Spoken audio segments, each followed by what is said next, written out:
feliz, noite feliz, ó Jesus, Deus da luz. Quão afável é teu coração, que quiseste nascer no Simão, e a nós todos salvar,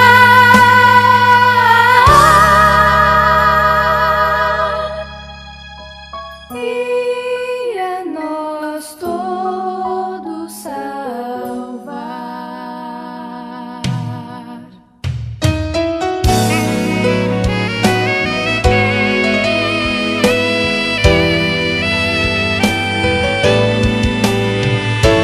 Noite feliz, noite feliz, eis que igual vem cantar aos pastores os anjos do céu,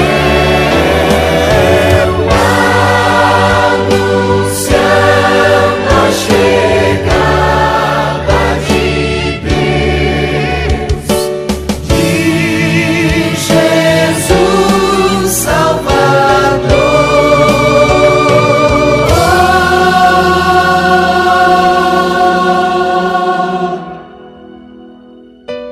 de Jesus Salvador, Noite feliz, de Jesus Salvador, noite feliz, de Jesus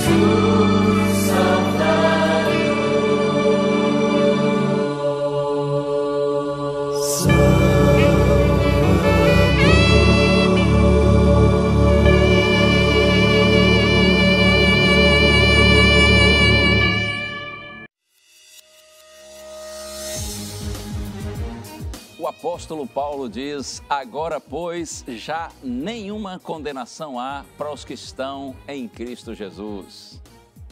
Chegou o Natal, época boa, não é? Época bonita, quando a gente pensa em Jesus Cristo, o eterno Filho de Deus, que se fez homem e habitou entre nós. Você sabe a razão por que Jesus veio a este mundo? Você compreende qual era a grande missão de Cristo ao viver entre nós, morrer por nós e ressurgir em glória? Estamos juntos, é Natal, no ar, além dos fatos.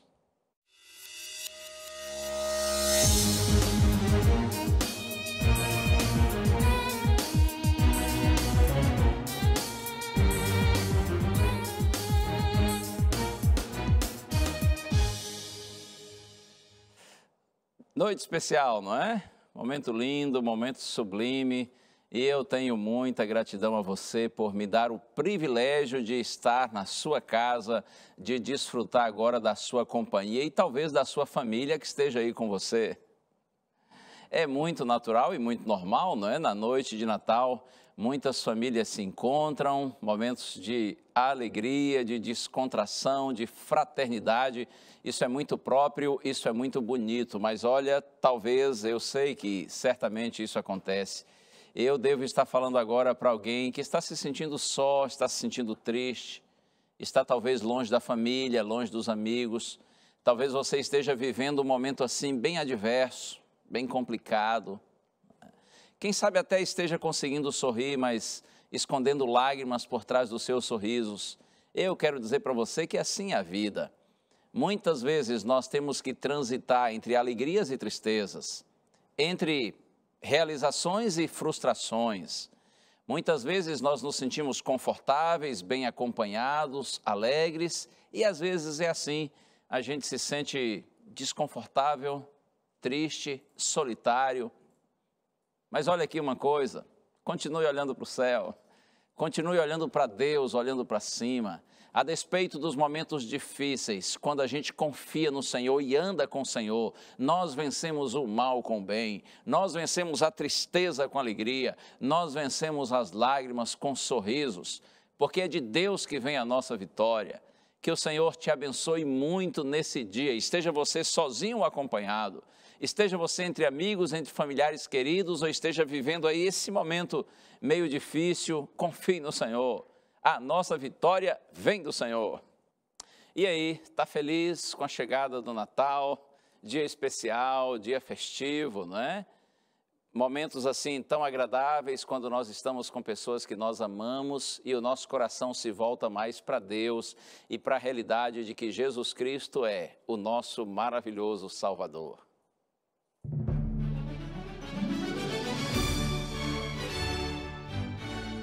Nós viemos às ruas para ver se as pessoas realmente sabem qual foi a missão de Jesus ao vir a esta terra.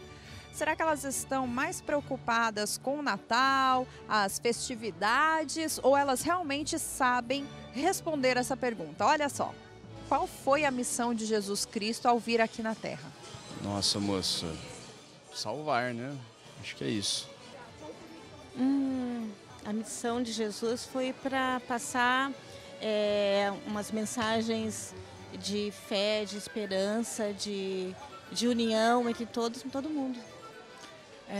Trazer salvação, né, para todos nós, trazer o reino de Deus, né, fazer um resgate da nossa vida para um plano original que foi perdido. Você acha que um dia ele vai voltar? Você sabe que eu tenho uma dúvida? Sabe assim, quer que volte para salvar, mas tem medo de a gente ir embora. Pastor Gilson, tem tantas opiniões diferentes aí pelas ruas neste Natal, não é verdade? Então, fica aí a sua missão. Qual foi a missão de Jesus Cristo ao vir a este mundo? Responde pra gente, por favor, perante a Bíblia, é claro. De antemão, já te deixo um Feliz Natal para o Senhor e para toda a sua família e, é claro, para todos os nossos telespectadores tão queridos. Até mais!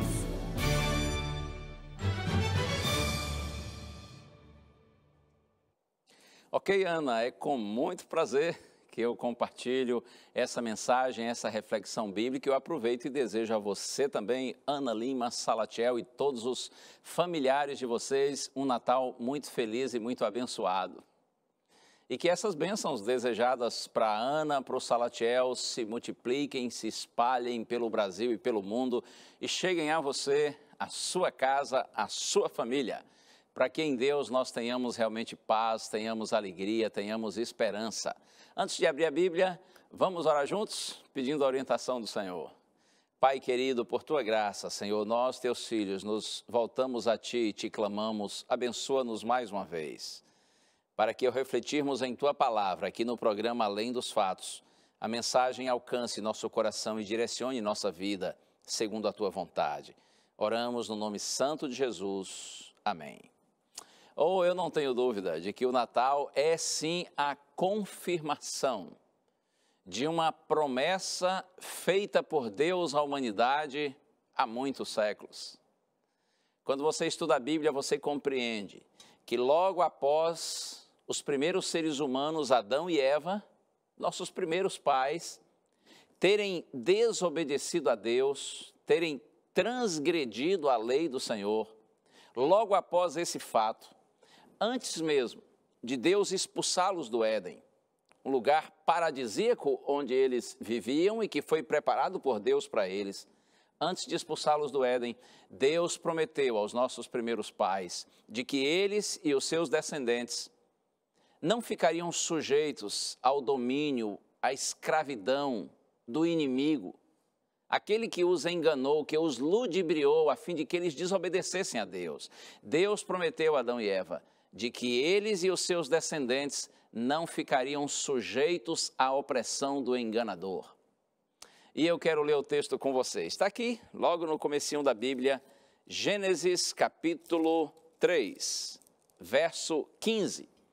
Deus falando com a serpente, que foi usada pelo diabo, né, para seduzir e enganar os nossos primeiros pais. Deus falando com a serpente, mas na verdade a mensagem era para o próprio diabo. Deus disse assim: porém inimizade entre ti e a mulher, entre a tua descendência e o seu descendente. Este te ferirá a cabeça e tu lhe ferirás o calcanhar. Deus estava dizendo assim: olha, não pense você, que você vai conseguir manter sob o seu domínio os meus filhos, porque eu vou colocar inimizade entre vocês. E olha, o descendente da mulher, diz o Senhor, vai ferir a sua cabeça, ainda que você lhe fira o calcanhar. Deus estava dizendo: olha, a vitória do descendente da mulher que eu vou enviar, o meu filho, será completa, será plena, será definitiva. Ainda que você consiga feri-lo, consiga machucá-lo, mas o descendente da mulher, ele será o vencedor, ele vai esmagar, disse o Senhor, a sua cabeça. Essa é a primeira vez na Bíblia, quando o Senhor Jesus Cristo é prometido vir a este mundo. Apesar do pecado, da desobediência, Deus não deixou de nos amar. E a sua promessa é no sentido de que o inimigo não teria domínio definitivo e eterno sobre nós. O Filho de Deus viria para quebrar as correntes que nos prendiam ao enganador. É por isso que João, na sua primeira carta, capítulo 3, verso 8, ele diz assim que Jesus veio para destruir as obras do diabo. Jesus veio para desfazer as obras do diabo. Jesus veio para libertar a você e a mim e a toda a humanidade. Esta era a missão de Cristo. Ele veio à nossa casa, ele desceu a este mundo para nos salvar dos nossos pecados. Você se lembra, talvez você conheça esse texto. A Bíblia diz que o anjo Gabriel, quando Maria, a Virgem Maria, ficaria gestante do menino Jesus, o anjo Gabriel foi e fez a Maria o anúncio de que ela teria o privilégio de ser a mãe do Salvador, a mãe de Jesus. E Maria estava noiva de José. Quando José recebeu essa informação de Maria, ele achou muito estranho. E ele pensou em deixar a sua noiva, em desistir do noivado, porque Maria se apresentou como grávida por uma obra extraordinária, grandiosa, inexplicável, realizada pelo Espírito Santo na vida dela. Mas quando José estava assim, triste, pensando em desistir do casamento, o anjo em sonho apareceu a José. E dentre as palavras que o anjo de Deus disse para José estão estas de Mateus capítulo 1, verso 21. Ela dará à luz um filho, e lhe porás o nome de Jesus, porque ele salvará o seu povo dos pecados deles. Sim, José, é um milagre de Deus que está acontecendo em Maria. E olha, ela vai dar à luz um filho, você deve chamá-lo de Jesus, e a missão dele, salvar o seu povo dos seus pecados. E quando Jesus esteve aqui na terra, ele tinha completa consciência dessa sua missão. Eu cito agora Lucas capítulo 19, verso 10, quando Jesus diz assim: porque o Filho do Homem veio buscar e salvar o perdido. Por causa dos nossos pecados, ficamos separados de Deus, perdidos e condenados à morte eterna, sujeitos à opressão do inimigo de Deus, o diabo, o enganador. Mas o Senhor Jesus Cristo veio para buscar e salvar o perdido. Olha aqui uma coisa, quando você compreende que Jesus Cristo, aquele que a princípio se apresenta como um menininho, um bebezinho nos braços da sua mãe, a Virgem Maria, e nos braços do seu papai, o José, quando você compreende que aquele bebezinho nos braços de Maria e de José era, na verdade, o Deus Criador, o eterno Filho de Deus feito homem, Deus em carne humana. Quando você compreende que esse Cristo, o Criador, ele veio ao mundo para morrer por nós. Quando você compreende que ele de fato morreu, ele viveu sem pecado, a despeito de ser tentado em todas as coisas, mas ele não pecou, ele não transgrediu a lei de Deus. E então, quando mesmo assim, sendo puro e obediente, ele morreu, você compreende que ele estava morrendo em seu lugar, que ele estava assumindo, recebendo o castigo que nós todos seres humanos pecadores merecemos. E ele estava passando para nós o direito que como homem ele conquistou, o direito de vida e vida eterna por não pecar. Então, quando você compreende que Jesus viveu sem pecado, que a despeito disso ele morreu, para que através dele nós tenhamos o perdão dos nossos pecados. Quando você compreende que Jesus ressuscitou em glória, que ele está hoje intercedendo no santuário celestial e virá para nos buscar.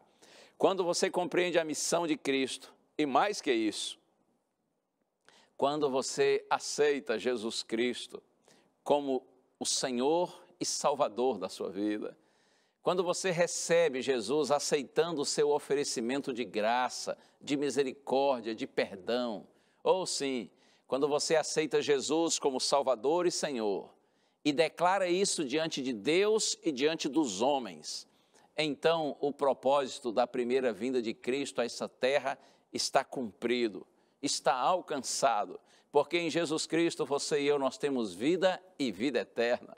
Eu gosto muito das palavras de Paulo, que estão na carta aos Colossenses. Já está aqui marcado na minha Bíblia esse texto. Carta de Paulo aos Colossenses, capítulo 1, versos 13 e 14. Olha que lindo, Paulo diz assim, ele, falando de Jesus, é claro, ele nos libertou do império das trevas e nos transportou para o reino do Filho do seu amor, no qual temos a redenção, a remissão dos pecados. Jesus, diz Paulo, ele nos libertou do império das trevas. Quando Cristo morreu e ressuscitou, o império das trevas foi abalado.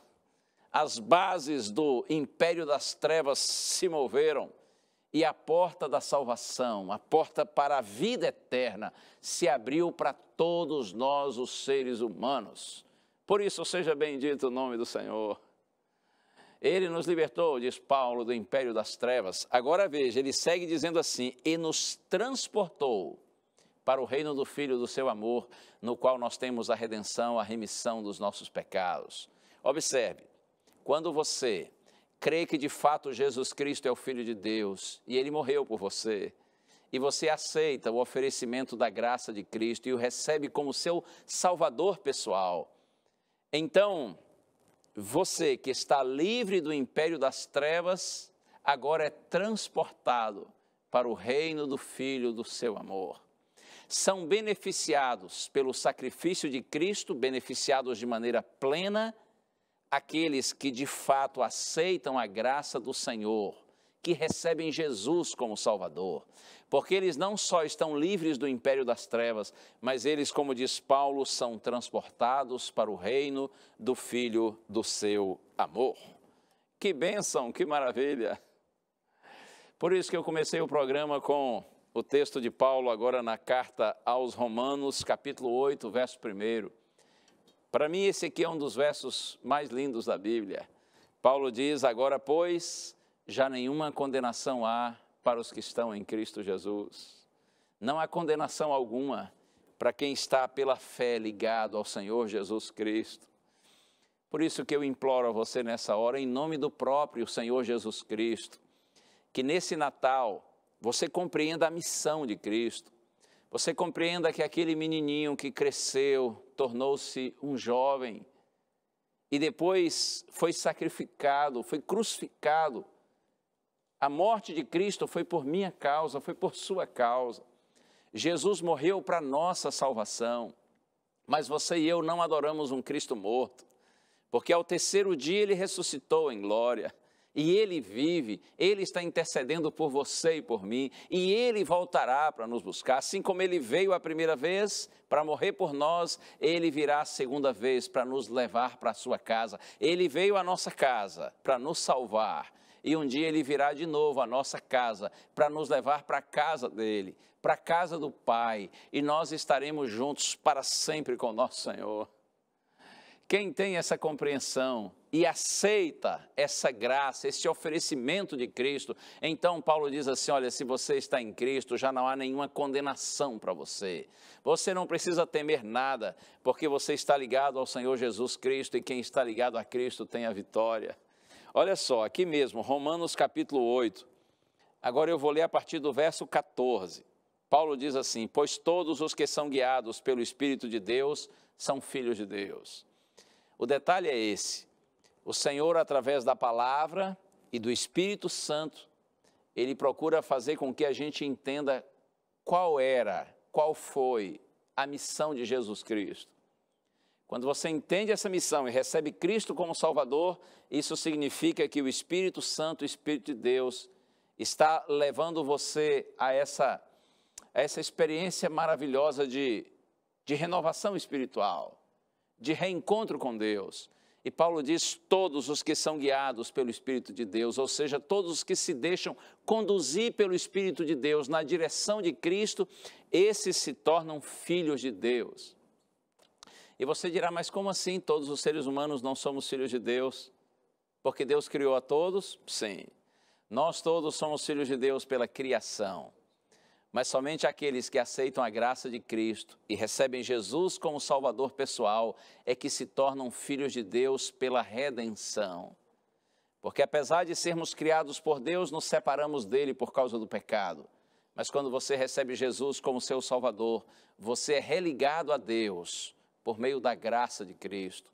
Então agora você que é filho pela criação, também torna-se pela redenção. Você passa a ser verdadeiramente um filho, uma filha de Deus. E isso é tão forte que Paulo segue dizendo assim, agora eu leio o verso 15. Porque não recebestes o espírito de escravidão, para viverdes outra vez atemorizados, mas recebestes o espírito de adoção, baseados no qual clamamos, Abba, Pai. Oh, que coisa tremenda! Paulo diz assim: olha, você que é filho de Deus, que está sendo guiado pelo Espírito Santo, você que está religado ao Pai através do Senhor Jesus Cristo, você não tem espírito de escravidão para viver atemorizado.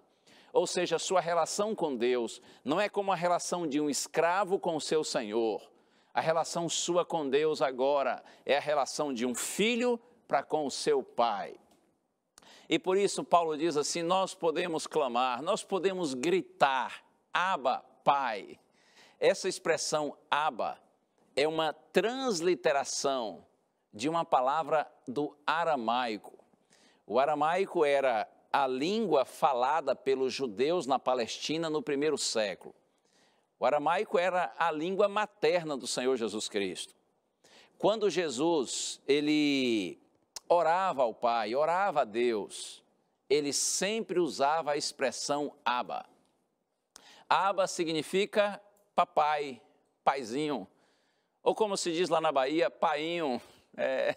Abba é um jeito assim, carinhoso e respeitoso, de se dirigir ao Pai.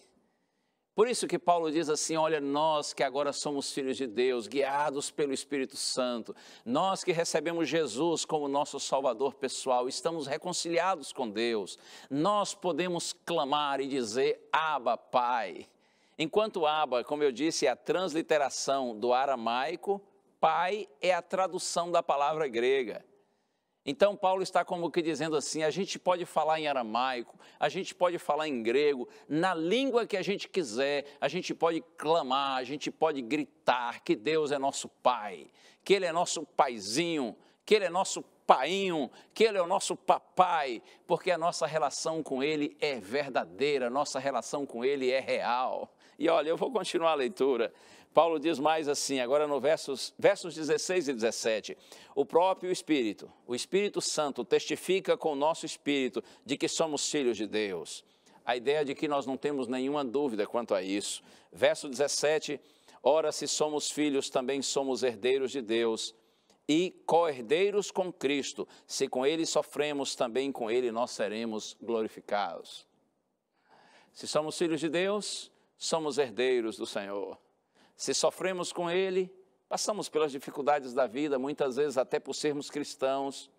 Se nós sofremos com Ele, diz Paulo, nós também seremos glorificados. Eu vejo aqui uma promessa linda, de que um dia, pela graça do Senhor, nós todos estaremos juntos, eternamente, com o Senhor Jesus Cristo, com o Pai, o Deus eterno, e com o Espírito Santo. Do mesmo jeito que um dia Jesus veio à nossa casa para nos salvar, Ele virá de novo à nossa casa, agora para nos levar para a casa do Pai. E eu cito João capítulo 14, versos de 1 a 3, palavras tão conhecidas. Jesus certo dia disse assim para os seus discípulos: não se turbe o vosso coração. Credes em Deus, crede também em mim. Na casa do meu Pai, disse Jesus, há muitas moradas, se não for assim eu vos teria dito. Vou preparar-vos lugar, e quando eu for vos preparar lugar, virei outra vez, e vos levarei para mim mesmo, para que onde eu estou, estejais vós também. Jesus estava dizendo para os discípulos que Ele iria passar pela cruz, iria sofrer, mas nesse contexto Jesus disse assim: não se turbe o vosso coração, ou seja, não fiquem tristes. Confie em Deus, confie em mim. Eu vou para a casa do Pai, e na casa do Pai há lugar para vocês. Eu vou preparar o lugar de vocês e voltarei e levarei vocês para que estejam para sempre comigo. Eu fico pensando como deve ser a casa do Pai. Como deve ser grande, não é? Como deve ser linda. Um dia você e eu viveremos lá, na casa do Pai. Agora olha aqui uma coisa, melhor ainda do que a casa do Pai, será a companhia do Pai, do Filho, do Espírito Santo e das pessoas que a gente tanto ama. Como vai ser lindo viver na casa do Pai. A pessoa pode viver numa casa grande, até muito chique, mas se não está em boas companhias, ou talvez se está sozinha, ou se mesmo tendo gente ali é ignorada, não é legal, não é? Mas se você estiver num lugar simplesinho, mas a companhia é boa e você se sente amado, então tá bom.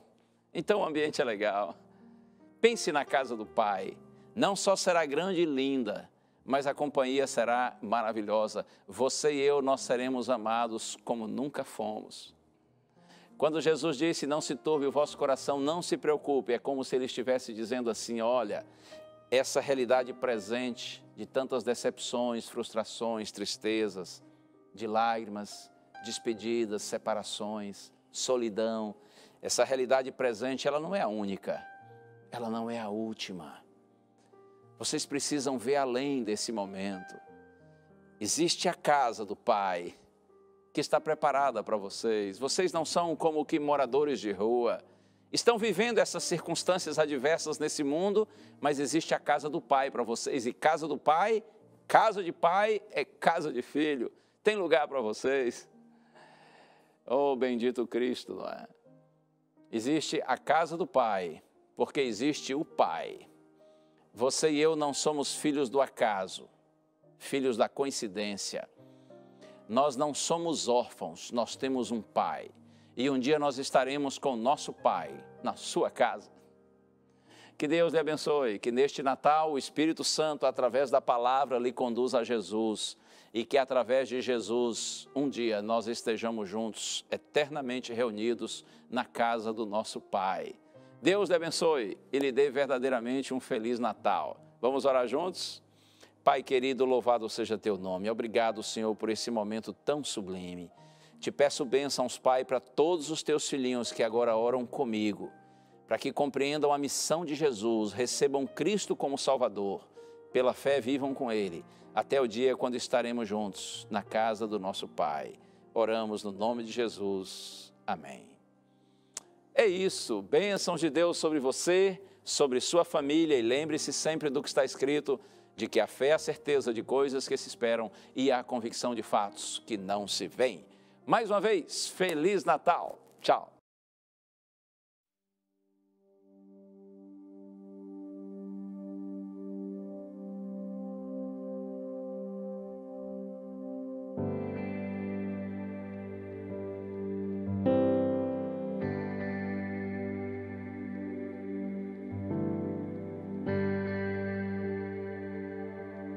Um trono vazio, o céu em silêncio, em reverência, contemplam o Rei, que nasce entre os homens, profundo mistério do amor infinito de um Deus Criador.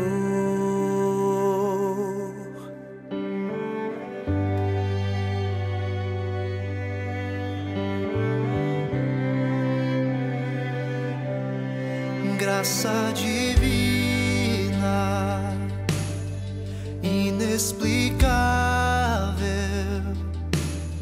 na manjedoura o menino está, deixou sua glória e majestade, deixou sua coroa para nascer entre